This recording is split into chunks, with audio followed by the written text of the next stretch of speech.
കണ്ട എന്നാ അഭിപ്രായം? അല്ല അലമാരക്കകത്ത് കഷ്ടപ്പെട്ട് കയറിയ ഒരു അവാർഡ് മസ്റ്റ് ആയിട്ട് തരാം. അലമാരക്കകത്ത് കയറി ഇരുന്നേനാ അവാർഡ്, അല്ലാതെ ആ വേഷം ചെയ്തേനല്ല. ആ വേഷം ചേച്ചില്ലാതെ വേറെ ആർക്കാ മലയാളത്തിൽ ചെയ്യാൻ പറ്റില്ല? അത് ഒരാളെ ഓപ്ഷൻ പറയൂ, ആരാ ഉള്ളേ? ആളില്ല. അല്ല, അങ്ങനെ വെടിവെക്കാൻ പറ്റുന്ന വേറെ ആരെങ്കിലും ഉണ്ടോ ധ്യാനെ? അതും അലമാര തുറന്നിട്ട്. അല്ല, ആ നമ്മൾ ഒരിക്കലും പ്രതീക്ഷിക്കാത്ത ഒരു സ്ഥലത്ത് ബാക്കി എല്ലാ വെടിയും ഓക്കെ, നമ്മൾ പ്രതീക്ഷിച്ചിരുന്നു ആ വെടിയൊക്കെ. പക്ഷെ ഈ വെടി ഒരിക്കലും പ്രതീക്ഷിക്കാത്ത വെടിയാണ്. എന്താ നീ പറയുന്നത്? അല്ല, ആ വെടിവെക്കൽ നമ്മൾ പ്രതീക്ഷിക്കാത്ത സർപ്രൈസ് ആയിരുന്നില്ലേ, ഞെട്ടിച്ചില്ലേ? എന്റെ സംശയം എന്നറിയാമോ, അത്രയും നേരം അതിനകത്ത് എങ്ങനെ ഇരുന്നു? അത്രയും നേരം എങ്ങനെ ഇരുന്നു? പക്ഷെ അത്ര സുരക്ഷിതമായിട്ടായിരുന്നു അതിനകത്ത് ഞാൻ ഇരുന്നത്. ലാലേട്ടൻ നരസിംഹത്തിനകത്ത് വെള്ളത്തിന് ഒളിച്ചിരിക്കുന്ന പോലെ അല്ല, പക്ഷെ അത് കറക്റ്റായിട്ട് അവർ അതിനെ കയറ്റി ഇരുത്തിയ സ്റ്റെപ്പൊക്കെ ഇട്ട് അതിനകത്ത് അലമാരിക്കകത്ത് കയറി. അതിനകത്തുള്ള ഇടയുണ്ടായിരുന്നു, പക്ഷെ അവരത് ഇരുന്നതിന് ശേഷം എല്ലാം ഫില്ല് ചെയ്ത. പക്ഷെ ചേച്ചി പറഞ്ഞു ആദ്യമായിട്ടാണ് ചേച്ചി തോക്ക് കൈകൊണ്ടോടുന്ന, ആദ്യമായിട്ടാണ് പറഞ്ഞേക്കുന്നത്. ഇതുവരെ ചേച്ചി ഒരു തോക്ക് എടുത്തിട്ടില്ല, വെടി വെച്ചിട്ടുമില്ല. വെടി വെച്ചിട്ടുമില്ല. ചേച്ചിയല്ലേ പറഞ്ഞത്? അതെ, വെടി വെച്ചിട്ടില്ല. വെച്ച വെടി കൊണ്ടല്ലോ, മനസ്സിൽ കൊണ്ടു. ഉഗ്ര സിനിമയായിരുന്നു. അപ്പൊ അതുകൊണ്ട് പക്ഷെ നമുക്ക് തോന്നിയില്ല അല്ലെ, അങ്ങനെ ഇതുവരെ വെടി വെക്കാത്ത ഒരാളാണെന്നൊന്നും തോന്നിയില്ല. വി ഫെൽറ്റ് ലൈക്ക് ഒരുപാട് വെടി വെച്ച ആളാന്ന് തോന്നി. ഞാൻ നല്ല വെടിക്കാരിയാന്ന് പറയുന്നുണ്ട് അതിനകത്ത്.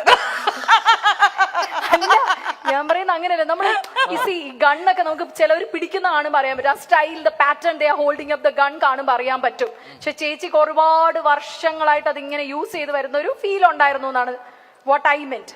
അത് പഠിച്ചതാ, അതിന്റെ എക്സ്പീരിയൻസ് ചെയ്യാൻ അവിടെ ആളുണ്ടായിരുന്നു. അവിടെ തോക്കെടുക്കാനും എടുക്കാനും. വലിയ തോക്കുണ്ടാവും, വലിയ തോക്കിന് ഭയങ്കര വെയിറ്റാ.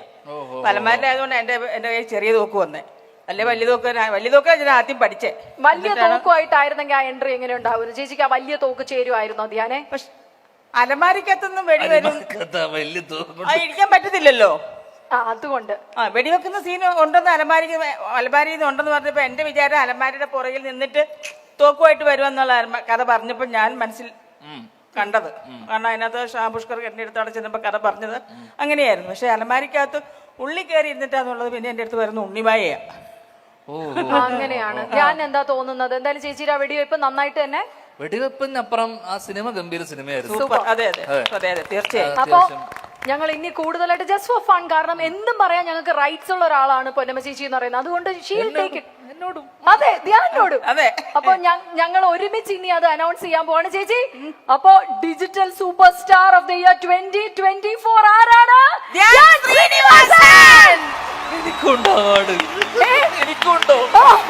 ധ്യാനാണ് ഞങ്ങളുടെ digital super star of the year 2024. Ponnamma ചേച്ചിയാണ് അവാർഡ് നൽകുന്നത്.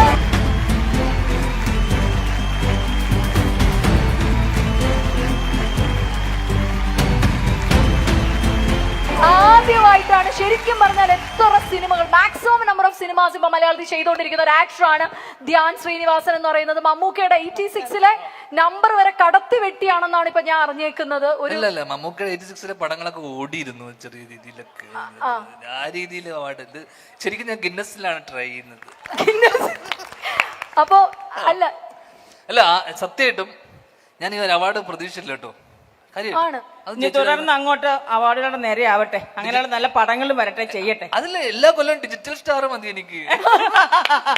അല്ല, ബാക്കി ഇനിയും ധ്യാനോട് ചോദിക്കാനുണ്ട്. അതിന് മുമ്പായിട്ട് വളരെ പിവറ്റൽ ആയിട്ടുള്ള ഒരു അവാർഡ് കൂടി നമ്മൾ കൊടുക്കാൻ പോവാണ്. രാത്രി കൂളിംഗ് ഗ്ലാസ് വെച്ചിരിക്കുന്നത് നിന്റെ സംശയം? സത്യം പറയട്ടെ, ഇതൊന്ന് വായിച്ചു നോക്കിയേ. അത് വായിക്കാൻ പോലും ഞങ്ങൾക്കറിയില്ല. ഇത് ഡോൾസ് ആൻഡ് ഗബാന എന്ന് പറയുന്ന ഒരു ബ്രാൻഡാണ്. ഞാൻ കഴിഞ്ഞ വർഷം അമേരിക്കയിൽ പോയപ്പോ എടുത്തതാണ്. രണ്ട് കാര്യങ്ങൾ കമ്മ്യൂണിക്കേറ്റ് ആയി. ഒന്ന്, അവൾ അമേരിക്കയിൽ പോയിട്ടുണ്ടെന്നുള്ള കാര്യവും. ഇനി ഈ പ്രോഗ്രാമിൽ തന്നെ ഏറ്റവും ഇമ്പോർട്ടന്റ് ആയിട്ടുള്ള അവാർഡാണ് നമ്മൾ അനൗൺസ് ചെയ്യാൻ പോകുന്നത്. അത് എന്റെ അവാർഡായിരുന്നില്ലേ? ഇതിന്റെ മുകളിൽ അവാർഡുണ്ടോ? അങ്ങനെയല്ല, വീഡിയോ നമ്മൾ കണ്ടു കഴിഞ്ഞിട്ട് അത് ഞാൻ പറയുള്ളൂ. ഇപ്പൊ എന്നെ പറയാൻ അനുവദിക്കരുത് പ്ലീസ്. Okay, ready? എന്ത് വീഡിയോ അത്? എന്തുകൊണ്ടായിരിക്കും നമ്മുടെ ലാലേട്ടനെ നജീബായിട്ട് പരിഗണിക്കാതിരുന്നത് ബ്ലസി സർ? ആവശ്യമില്ലാത്ത കാര്യം ചോദിക്കണ്ട. ശൂന്യാകാശത്തെ പ്രണയിച്ച ഒരു പെൺകുട്ടി. റിയാസ് ആണാണോ പെണ്ണാണോ എന്നാണ് ഇതിലിവിടെ പഠിക്കുമായിരുന്നു ശരിക്കും ക്ലാസ്സില്. കല്യാണം കഴിഞ്ഞതൊന്നും അറിയാതെ മെസ്സേജ് ചെയ്യുന്ന പെൺകുട്ടികളൊക്കെ ഉണ്ട് അർജുനെ. റോബിന് ദിൽഷനെ കല്യാണം കഴിക്കാൻ ഇഷ്ടമാണോ? ഒരാണിനെ കല്യാണം കഴിക്കുവോ ജാസ്മിൻ എപ്പോഴും? ദിൽഷ കല്യാണം കഴിക്കുകയാണെങ്കിൽ റോബിനെ കൺസിഡർ ചെയ്യോ? ഒരു പെൺകുട്ടീനെ കല്യാണം കഴിക്കോ? ബഹിരാകാശ സഞ്ചാരികളെക്കാൾ കൂടുതൽ തവണ ആകാശങ്ങളിലേക്ക് പറന്നുയരാനും വട്ടമിട്ട് പറക്കാനും ഏറെ ഇഷ്ടമാണ് ഈ പെൺകുട്ടിക്ക്.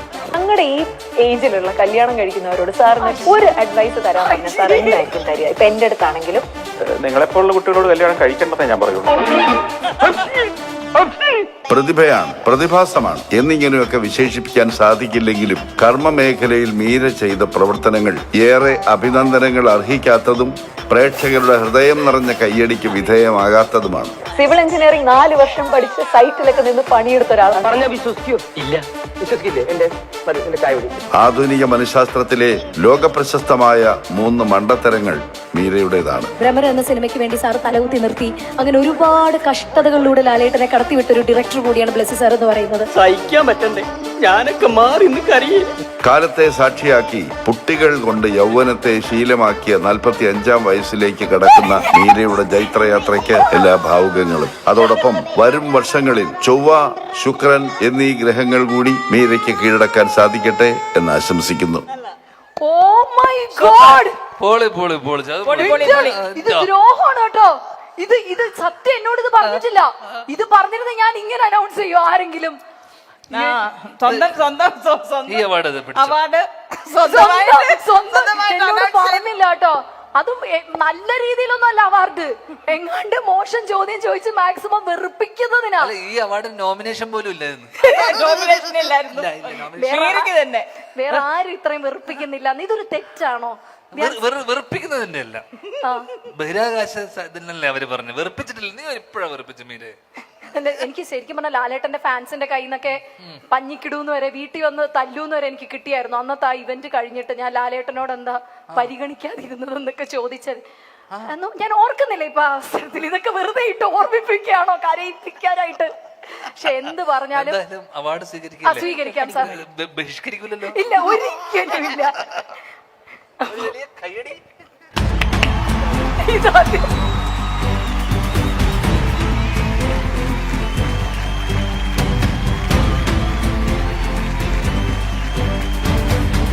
ടെലിവിഷൻ അവതാരകമാരിൽ പ്രധാനികളായ ആളാണ് മീര അനിൽ. റിയാലിറ്റി ഷോയ്ക്ക് പുറമെ മറ്റ് ഷോകളിലും അവതാരകയെ മീര എത്താറുണ്ട്.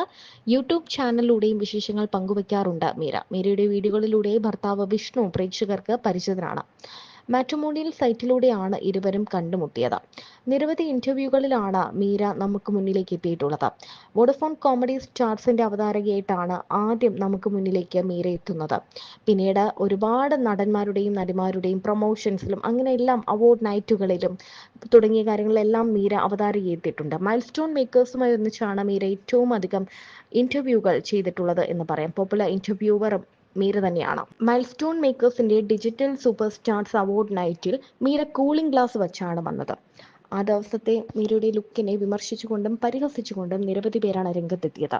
എന്തിനാണ് ഈ രാത്രിയും കൂളിംഗ് ഗ്ലാസ് വെച്ച് വന്നിരിക്കുന്നതെന്ന് ധ്യാൻ മീരയോട് ചോദിച്ചിട്ടുണ്ട്. ഈ വീഡിയോ ആണ് ഇപ്പോൾ വൈറലായി മാറുന്നത്.